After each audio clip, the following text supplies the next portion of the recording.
سعادة بالغة لا توصف حين نرى الوجه الحقيقي لكرة القدم المصرية، وهما مشاهدة القطبين الكبيرين الأهلي والزمالك في نهائي كأس السوبر المصري 2025 بالإمارات العربية المتحدة. ما تكلمنيش على سكواد بيراميدز والاستقرار المادي والمعنوي والفني، ما تكلمنيش إن هما أقوى لعيبة كأفراد من حيث المقارنة بالثلاث فرق اللي مشاركين أهلي زمالك سيراميكا كليوباترا. ما تكلمنيش اللي هو قبلها بأسبوعين كسبان السوبر الإفريقي، وقبلها بأسبوعين كأس الانتر كونتيننتال أبطال القارات. ما تكلمنيش ان هو قبلها باسبوعين متوج بدوري ابطال افريقيا للمره الاولى في تاريخه، قبلها باسبوعين وصيف كاس مصر مع نادي الزمالك، قبلها باسبوعين وصيف الدوري مع النادي الاهلي المصري. ما تكلمنيش على سيراميكا كليوباترا بطل كاس الرابطه، الاستقرار المادي والمعنوي، وبيلعب بدون ضغط جماهيري ولا اعلامي، واللعيبه رايقه وفايقه وكله بياخد مستحقاته والدنيا فايقه ورايقه. ما تكلمنيش على الزمالك ومجالس الادارات وصرف المستحقات وارض اكتوبر وايقاف القيد. ما تكلمنيش على النادي الاهلي ومشاكل غرف الملابس واللعيبه ونزيف النقاط والترتيب في الدوري.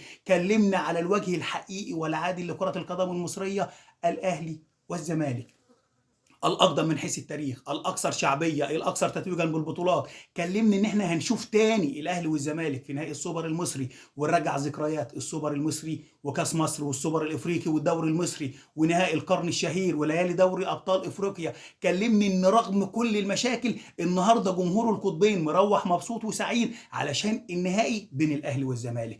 تبقى دائما وابدا كره القدم المصريه منافسه شرسه شريفه بين القطبين الكبيرين اهلاوي وزملكاوي. يوم الاحد هنتكلم في الفنيات وهنتكلم في التحكيم وهنعمل فيديوهات، ولكن الفرحه بعوده الاهلي والزمالك لمنصات التتويج، المنافسه مره تانية رغم كل المشاكل اللي موجوده في القطبين. تبقى دائما وابدا كره القدم المصريه وجهان اهلاوي وزملكاوي. وصلت الرساله؟ سلام.